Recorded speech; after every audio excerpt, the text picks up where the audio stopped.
Hi friends, నేనైతే ఈరోజు morning పొలం దగ్గర పోయి ఇంటికి పోయే సమయంలో అయితే మా వాగు దగ్గరనైతే ఈ క్రాబ్ అయితే కనపడింది.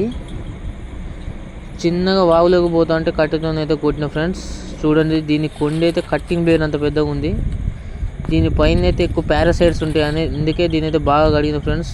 వర్షం కొట్టిందని అయితే సెల్లు పట్టుకోపోలేదు. చూడండి ఫ్రెండ్స్, దీని అయితే మంచిగా కారం, ఉప్పు, పసుపు వేసి మంచిగా కలిపి అయితే పొయ్యిలేసిన ఫ్రెండ్స్. కాలుతుంది చూడండి ఎలా కాలిందో. ఇది తినడం వల్ల ఇదైతే చాలా ప్రోటీన్ ఫ్రెండ్స్, మంచి ప్రోటీన్ ఫుడ్ ఇది కూడా బాగా టేస్ట్ ఉంటుంది. దీన్ని తినడం వల్ల చాలా హెల్త్ బెనిఫిట్స్ ఉంటాయి. షుగర్ కూడా కంట్రోల్ అవుతుంది ఫ్రెండ్స్. గుండెకు సంబంధించిన వ్యాధులు కూడా పోతాయని అంటారు. ఒమేగా 3 ఫ్యాటీ యాసిడ్స్ ఉంటాయి ఫ్రెండ్స్ ఇందులో.